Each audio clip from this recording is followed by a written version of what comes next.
굿바이 게으름. 문효한 작가의 따뜻한 손길로 시작하는 변화의 여정. 혹시 이런 순간 너도 겪어본 적 있지? 책상에 앉아서 해야 할 일을 앞에 두고 갑자기 스마트폰을 손에 쥐고 유튜브를 헤매거나 내일부터 진짜 열심히 해야지라며 스스로를 다독이는 그 순간들. 문효한 작가의 굿바이 게으름은 바로 그런 우리를 향해 따뜻한 미소를 지으며 말해. 괜찮아. 게으름은 내가 바꿀 수 있는 거야. 한 발짝만 내디뎌 보자. 이 책은 게으름을 단순히 나무라는 대신 왜 우리가 게으름에 빠지는지, 그리고 그걸 어떻게 벗어날 수 있는지, 마치 오랜 친구가 차 한 잔을 앞에 두고 이야기하듯 부드럽게 풀어내. 책을 펼치면 정신과 의사이자 상담 전문가인 문효한 작가가 자신의 경험과 수많은 상담 사례를 바탕으로 게으름의 뿌리를 파헤치는 모습이 눈에 띄어. 예를 들어 한 직장인이 매일 바쁘게 움직이는데 정작 중요한 프로젝트는 손도 대지 않고 이메일 정리나 동료와의 수다에 시간을 쏟는 장면이 나와. 이건 단순히 시간 관리의 문제가 아니라 중요한 일을 앞에 두고 주저하는 마음, 실패에 대한 두려움이 얽힌 게으름의 모습이라는 거야. 이 책은 그런 순간들을 날카롭게 짚어내면서도 우리를 비난하지 않고 변화의 길로 부드럽게 안내해. 자, 그럼 이 책의 줄거리와 핵심 메시지, 시사점, 그리고 독자들의 반응을 하나씩 차근차근 이야기해볼게. 문효한 작가가 전하는 따뜻한 메시지를 따라가다 보면 어느새 게으름과 작별할 준비가 되어 있을 거야. 그리고 혹시 너도 이 책을 읽으며 어떤 변화를 꿈꾸고 싶어? 마지막에 너의 이야기를 꼭 들어보고 싶어. 책의 줄거리 게으름의 본질과 그 너머로의 여정. 굿바이 게으름은 게으름이라는 주제를 심리학, 정신의학, 그리고 자기계발의 관점에서 깊이 탐구한 책이야. 문효한 작가는 정신과 의사로서의 전문성과 상담에서 만난 수많은 사람들의 이야기를 녹여내 게으름이 단순히 의지, 부족이나 나태가 아니라 우리의 성격, 환경, 심리적 요인, 심지어 사회적 구조까지 얽힌 복잡한 문제라고 설명해. 책은 크게 두 부분으로 나뉘어 있어. 첫 번째는 게으름의 본질과 원인을 파헤치는 데 집중하고, 두 번째는 게으름에서 벗어나기 위한 실질적이고 따뜻한 방법들을 제시해. 첫 번째 부분, 게으름의 1000가지 얼굴. 책의 초반은 게으름이 뭔지, 왜 우리가 거기에 빠지는지를 깊이 파고들어. 예를 들어 대학생 민수 가명의 이야기를 들어보자. 민수는 시험 기간이 다가오면 책상에 앉아서 공부를 시작해야 한다는 걸 알면서도 갑자기 방 청소를 시작하거나 유튜브 영상을 몇 시간씩 몰아보곤 했어.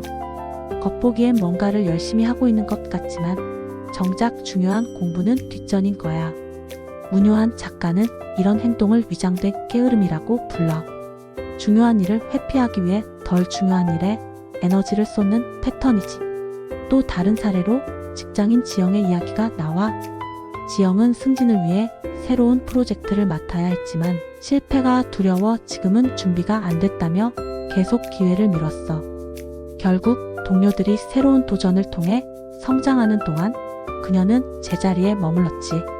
작가는 이런 게으름을 선택을 회피하는 선택이라고 정의해. 즉, 게으름은 단순히 시간을 낭비하는 게 아니라 중요한 결정을 내리지 않으려는 마음에서 비롯된다는 거야. 완벽주의 성향을 가진 수진의 사례도 흥미로워. 수진은 프레젠테이션을 준비하면서 모든 자료를 완벽하게 정리하려고 했지만 완벽함을 추구하다 보니 마감일을 놓치고 말았어. 문효한 작가는 완벽주의가 오히려 게으름을 부추길 수 있다고 지적해.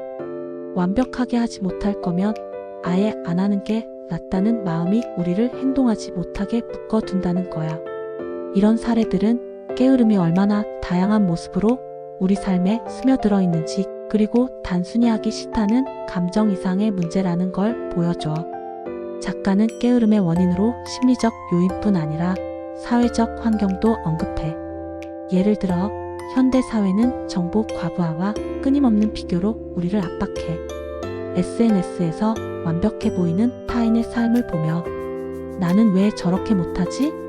라는 생각에 빠지다 보면 정작 내 삶을 위한 행동은 미뤄지기 마련이야.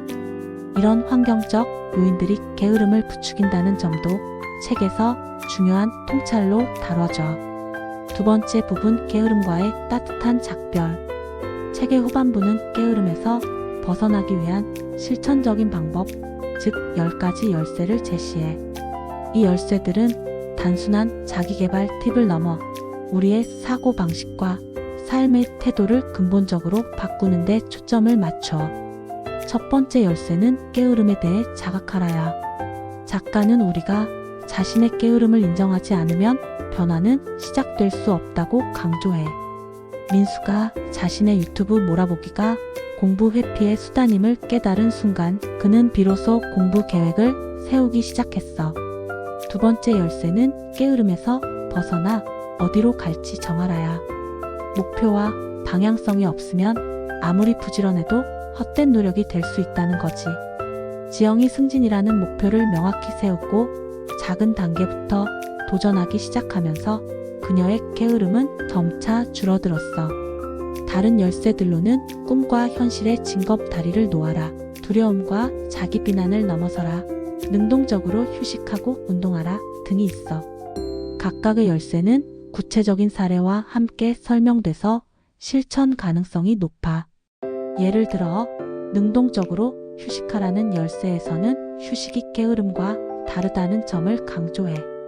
휴식은 재충전을 위한 적극적인 선택이지만 게으름은 후회와 피로만 쌓이게 만든다는 거야.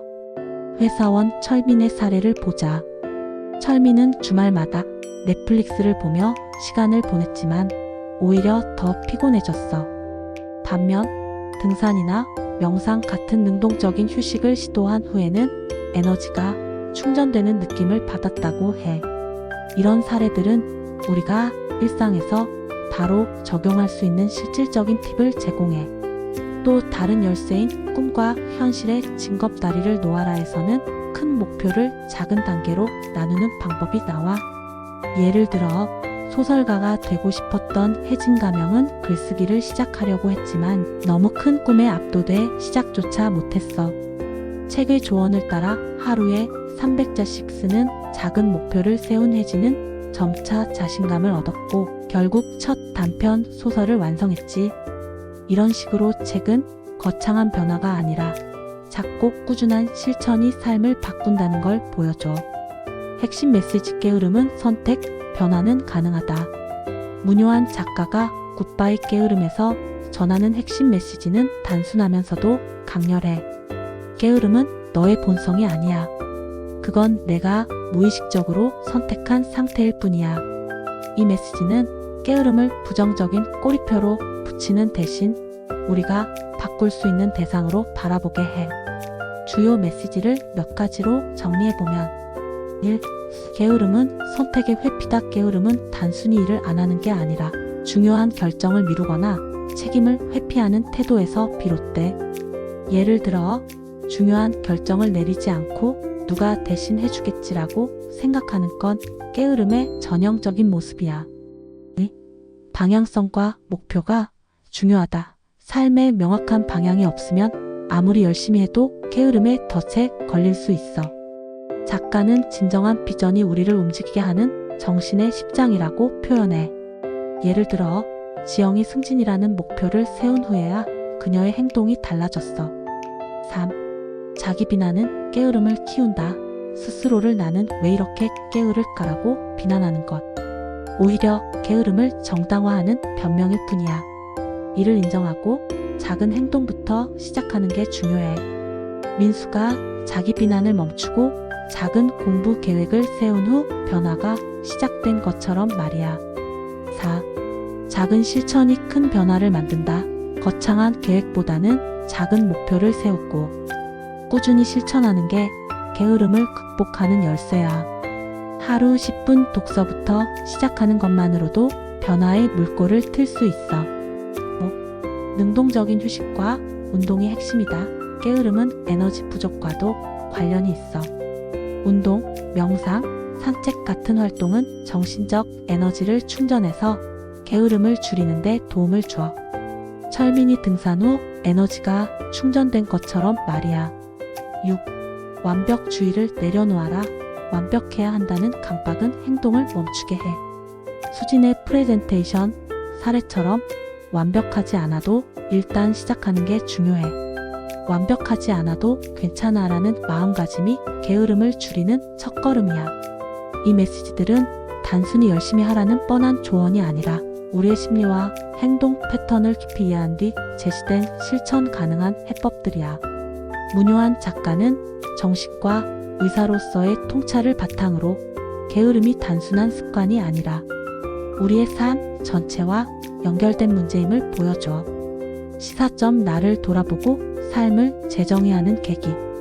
굿바이 게으름이 주는 시사점은 단순히 게으름을 극복하는 방법을 배우는데 그치지 않아. 이 책은 우리가 자신의 삶을 돌아보고 진정으로 원하는 방향을 찾는 계기를 제공해. 몇 가지 구체적인 시사점을 살펴보면 자기인식의 중요성. 책을 읽으며 가장 먼저 깨닫게 되는 건 우리가 얼마나 무의식적으로 게으름을 선택해 왔는지야.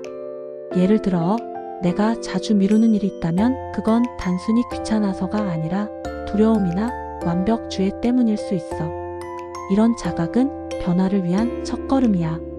민수가 자신의 유튜브 몰아보기를 회피 전략으로 인식한 순간 그는 공부 계획을 세울 수 있었어.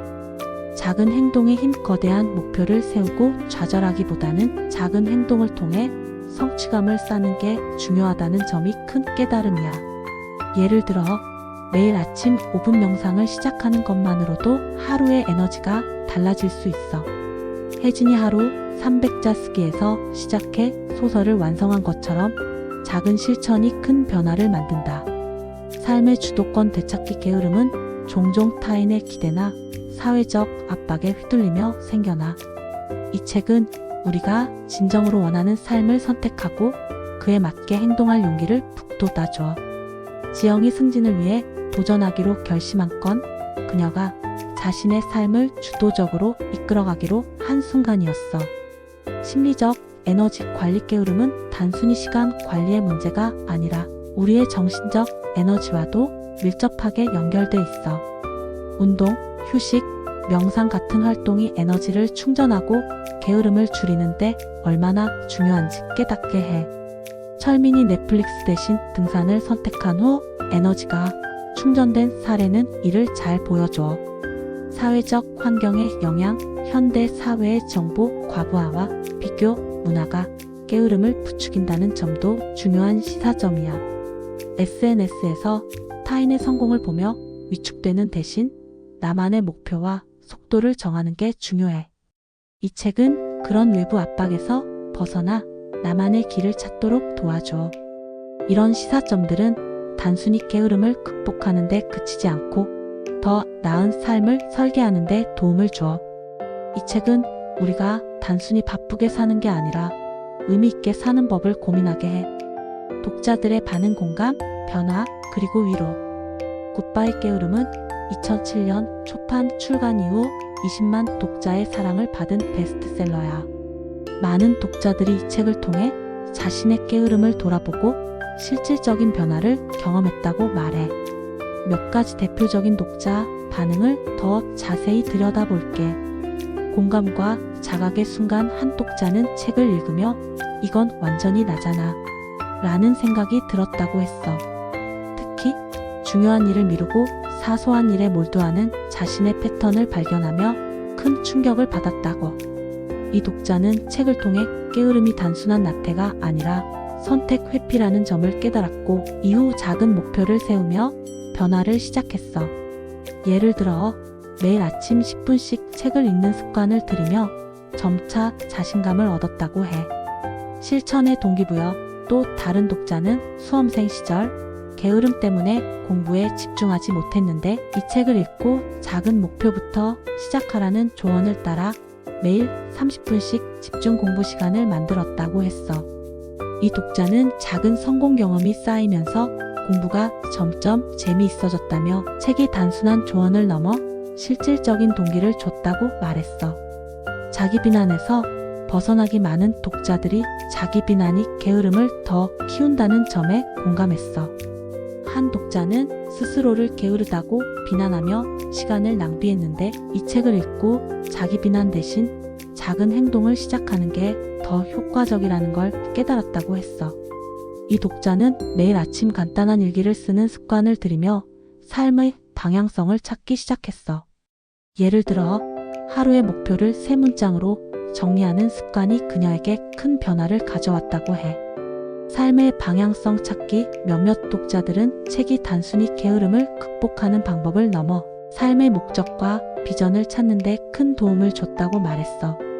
한 독자는 목표가 없어서 게을러졌다는 문장이 마음에 와닿았다. 내 삶의 비전을 다시 생각해보게 됐다고 했어. 이 독자는 책을 읽은 후 자신만의 사명서를 작성하며 인생의 방향을 정리했고 이후 경력 전환을 시도하며 새로운 도전을 시작했다고 해. 위로와 따뜻함. 독자들 사이에서 특히 많이 언급되는 건 문효한 작가의 부드러운 문체야. 한 독자는 다른 자기계발서들은 나를 채찍질하는 느낌이었는데 이 책은 친구가 옆에서 위로하며 용기를 주는 느낌이었다고 했어. 작가가 상담가로서의 따뜻한 시선을 책 전반에 녹여낸 덕분에 독자들은 비난받는 대신 공감과 격려를 받았다고 느꼈어.